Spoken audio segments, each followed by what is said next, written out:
Par une nuit de pluie intense, Amélie se retrouva à un carrefour qui allait changer son destin. En frappant à la porte d'une maison inconnue, elle ne se doutait pas qu'elle s'apprêtait à vivre une rencontre surprenante avec l'amour, la famille et la rédemption. Bonjour à tous, bienvenue sur notre chaîne Histoire de la vie. Aujourd'hui, je vous apporte une histoire qui nous plongera dans les complexités des relations familiales et nous rappellera l'importance de valoriser et de respecter ceux qui sont prêts à nous aimer et à prendre soin de nous, même s'ils ne sont pas nos parents biologiques. Je vous invite tous à vous abonner à notre chaîne et ensemble, nous explorerons cette histoire passionnante jusqu'au bout. Jacques, le père, est devenu veuf et avait 2 enfants d'une relation précédente. La mère des enfants de Jacques est décédée après une maladie terminale. Pendant 1 an, Jacques a rencontré une femme nommée Amélie et est tombé amoureux d'elle. Ils ont décidé de se marier et ont profité d'une vie pleine de bonheur, partageant un véritable amour conjugal. Cependant, les enfants de Jacques, Camille et Mathis, n'acceptaient pas une étrangère prenant la place de leur mère. Malgré cela, par considération pour leur père, ils la toléraient. Bien que ses émotions soient constamment perturbées, Amélie essayait toujours de se rapprocher des enfants, mais elle était souvent ignorée. Jacques réprimandait ses enfants pour ce comportement, car il n'acceptait pas leur attitude. Malgré tout, Amélie essayait toujours d'apaiser la situation entre son mari et ses beaux-enfants par amour pour Jacques, elle supportait les caprices des enfants. Malheureusement, après 10 ans de mariage, Jacques a reçu un diagnostic grave et a demandé à ses enfants et à Amélie de rester à ses côtés sur son lit de mort. À la fin de sa vie, Jacques a exprimé tout son amour pour Amélie et lui a demandé de prendre soin de ses enfants. Les enfants étaient d'accord avec Amélie et la soutenaient, car ils étaient tristes pour cette situation difficile que la vie leur avait présentée. Jacques a admis que son seul regret était de ne pas pouvoir donner un enfant à Amélie, car il avait subi une opération irréversible. Après un certain temps, Jacques est décédé d'un cancer. Les enfants étaient tristes, mais Amélie était dévastée par le départ soudain de son grand amour. Cependant, elle ne s'attendait pas à la surprise qui allait arriver. 1 mois plus tard, Mathis et Camille ont révélé leurs véritables intentions avec un regard froid. Mathis a dit à sa belle-mère, « Ramasse tes affaires et pars. Tu étais seulement toléré ici par notre père. Maintenant qu'il est parti, tu n'as plus sa protection, il ne peut plus te défendre, tu ne fais plus partie de cette famille. » Surprise, Amélie s'est exclamée, « Que dis-tu, Mathis? Toi faux. » Camille, avec un sourire moqueur, a répondu à sa belle-mère, « Nous n'avons jamais accepté que tu prennes la place de notre mère. Tu as séparé notre père de nous et tu as effacé notre mère de son cœur. Maintenant, pars. » Surprise, Amélie a répondu, « Quand avez-vous perdu votre bon sens? J'étais mariée à votre père et j'ai mes droits. » Mathis, sans scrupule, a déclaré, « Notre père a signé les documents transférant la maison à nous, ses enfants légitimes. Il pensait que nous prendrions soin de toi, mais il n'a jamais imaginé que nous agirions contre sa volonté. Maintenant, nous n'avons aucune obligation envers toi. Tu as 10 jours pour emballer tes affaires et quitter cette maison. » Camille ajouta, « Exactement, madame, commencez à faire vos valises et partez, cette maison est la nôtre. Et vous êtes une étrangère. » Amélie était choquée par l'audace et le froid de ses beaux-enfants. Elle ne pouvait pas croire qu'elle avait consacré des années de sa vie à eux et c'était ainsi que ces 2 jeunes gâtés la remerciaient. Amélie a tenté de se battre pour ses droits, mais la documentation était légale et valide, il n'y avait pas d'alternative, et elle a fini par accepter la décision des 2 jeunes rebelles. Elle a quitté la maison sans regarder en arrière. Camille et Mathis ont célébré en pensant qu'ils s'étaient débarrassés d'Amélie. Cependant, ces jeunes rebelles n'avaient aucune idée de ce que la vie leur réservait. Amélie a décidé qu'elle ne se lamenterait ni ne perdrait de temps toute seule. Elle a choisi de chercher un emploi à 38 ans, au sommet de sa vie d'adulte. Déterminée, elle ne resterait pas à se lamenter sur des enfants gâtés et mal élevés qui n'avaient pas su apprécier son sacrifice et son amour. Amélie a choisi d'avancer. Elle avait un diplôme en administration et avait toujours voulu travailler, mais elle avait mis ce rêve de côté quand elle s'était mariée avec Jacques et avait décidé de s'occuper des enfants et du mari. Cependant, elle a maintenant trouvé un emploi de secrétaire dans une entreprise et a décidé d'aller de l'avant.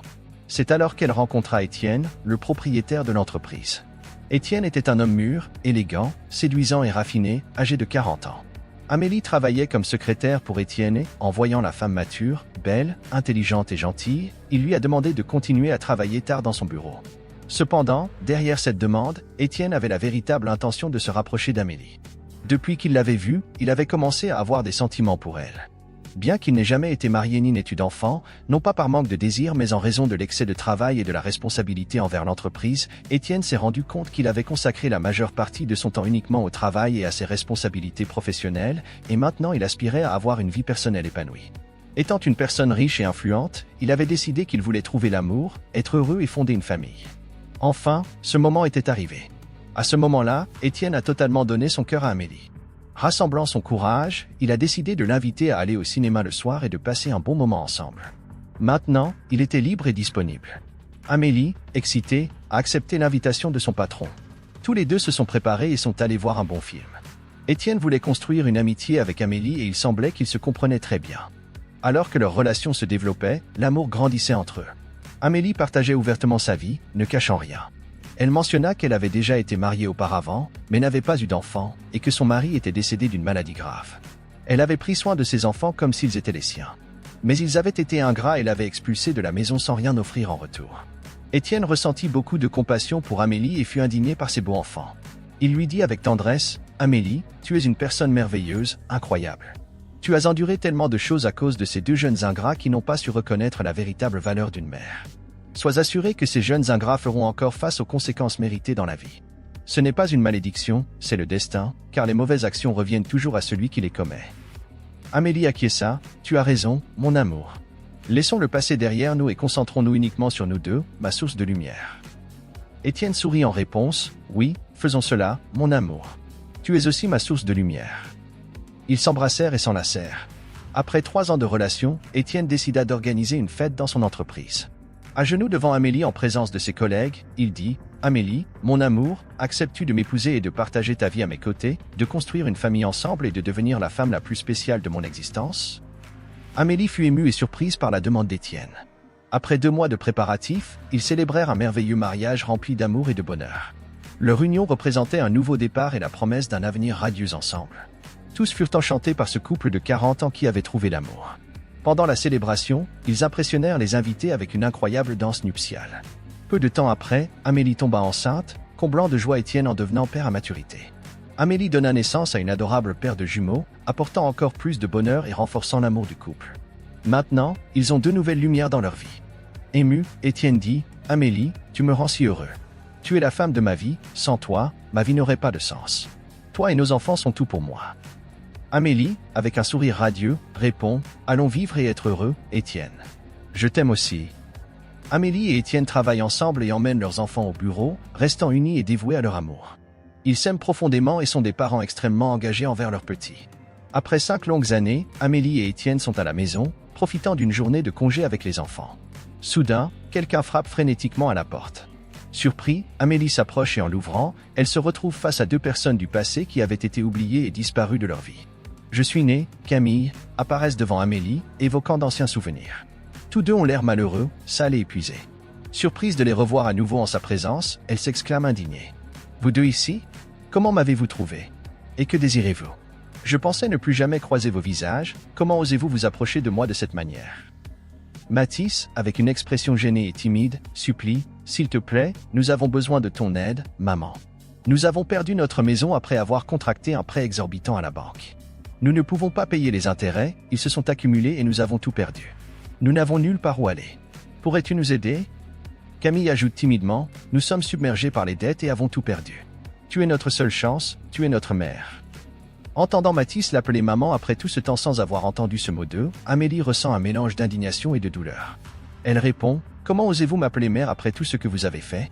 Je ne suis pas votre mère, je voulais être votre amie et j'ai été rejetée. Je n'aurais jamais imaginé que nous nous retrouverions à nouveau, encore moins dans ces circonstances.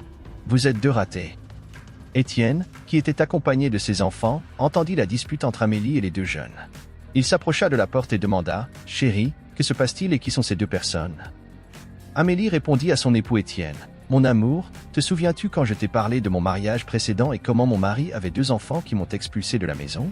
Eh bien, ce sont eux, exactement comme je les mentionnais. » En voyant les 2 jeunes, Étienne s'exclama « Alors, vous êtes les enfants têtus et mal élevés qui ont expulsé Amélie et l'ont laissée sans rien. Quelle ironie de la vie. » Mathis, en pleurant, supplia « Mère, s'il te plaît, pardonne-nous. Nous subissons les conséquences de nos actes et la vie nous a déjà suffisamment punis. Nous voulons nous racheter et redevenir une famille. Nous sommes au plus bas maintenant. S'il te plaît, mère, ne nous abandonne pas, nous sommes tes enfants. » Amélie était irritée par la situation et réitéra « Ne m'appelez pas mère, j'ai déjà dit que je ne suis pas votre mère.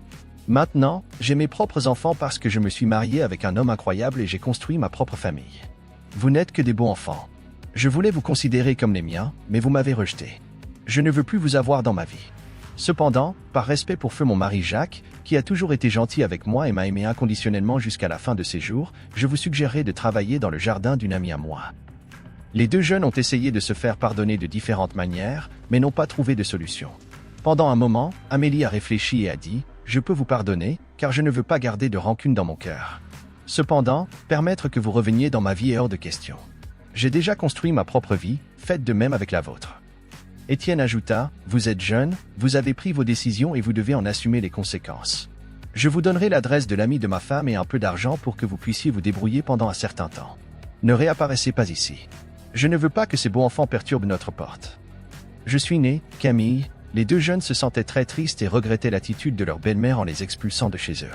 Motivés par des désirs égoïstes et un amour mesquin, ils ont tenté de se rapprocher de leur ex-belle-mère, mais Amélie est restée ferme dans sa décision. Cependant, avec le temps et poussée par la compassion, elle a décidé d'offrir du travail à ses beaux enfants en tant que jardinier dans l'entreprise de son époux. Il travaillait dans les jardins, et Étienne a vu cela comme un geste compatissant de sa femme. Cependant, il a été clair qu'ils devaient travailler et continuer sans s'approcher ni d'eux ni de leurs enfants. Pendant ce temps, Mathis et Camille travaillaient dans les jardins pour reconstruire leur vie. Amélie et Étienne vivaient heureux avec leurs enfants, profitant de leur amour. Mathis et Camille ont fait face aux conséquences de leurs décisions en n'acceptant pas Amélie comme leur mère, pendant que la famille avançait. Cette histoire nous apprend à apprécier ceux qui offrent amour et compassion. Tous les beaux-parents ne sont pas méchants, certains se comportent presque comme des parents et méritent d'être respectés. Le pardon et les deuxièmes chances sont essentiels dans les relations familiales. Amélie a toujours rêvé de fonder une famille, mais son premier mariage n'a pas été comme elle l'espérait. Après avoir perdu son mari, elle a trouvé du réconfort auprès de ses enfants, Camille et Mathis, même s'ils ne l'acceptaient pas totalement comme leur mère. Elle a passé des années à s'occuper d'eux avec amour, même si la relation était difficile. Pendant ce temps, Étienne, un entrepreneur veuf, se concentrait sur sa carrière et ses enfants. Le destin les a réunis lorsqu'ils se sont rencontrés lors d'une conférence d'affaires, ressentant une connexion immédiate. Après être tombés amoureux, ils ont décidé de se marier et de former une nouvelle famille. Cependant, la relation entre Amélie et ses beaux-enfants n'a pas été facile. Camille et Mathis, encore en deuil de leur mère, résistaient à la présence d'Amélie. Malgré les défis, Amélie et Étienne sont restés unis, affrontant ensemble les difficultés. Au fil du temps, Amélie et Étienne ont eu des enfants, apportant plus de joie à la famille. Pendant ce temps, Camille et Mathis cherchaient à trouver leur place dans le monde et à faire face à leurs choix passés. L'histoire d'Amélie et d'Étienne met en lumière le pouvoir de l'amour et de la détermination à relever les défis. Elle montre comment le pardon et une seconde chance peuvent transformer des vies, apportant le bonheur à la famille. Alors que nous arrivons à la fin de ce voyage captivant à travers les vies d'Amélie et d'Étienne, nous sommes rappelés du pouvoir transformateur de l'amour, de la persévérance et du pardon.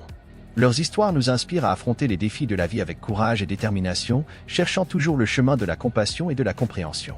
Amélie et Étienne ont rencontré des difficultés, mais ils ont choisi de rester ensemble, se soutenant mutuellement et construisant une famille unie. Leurs expériences nous enseignent que même dans les moments les plus sombres, il y a de l'espoir et la possibilité d'un nouveau départ. Que nous puissions apprendre d'Amélie et d'Étienne à apprécier ceux qui nous aiment et à rechercher toujours le pardon et la réconciliation dans nos relations familiales. Que nous nous rappelions que l'amour vrai surmonte toutes les barrières et que, avec foi et détermination, nous pouvons surmonter tous les défis que la vie nous présente.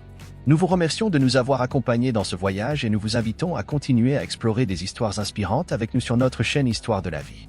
Si cette histoire a touché votre cœur, n'oubliez pas de mettre un like et de vous abonner à la chaîne pour ne manquer aucune de nos prochaines histoires émouvantes. Dans l'Évangile de Jean 3.16, nous trouvons l'une des passages les plus connus et puissants de la Bible qui résume le cœur du message chrétien.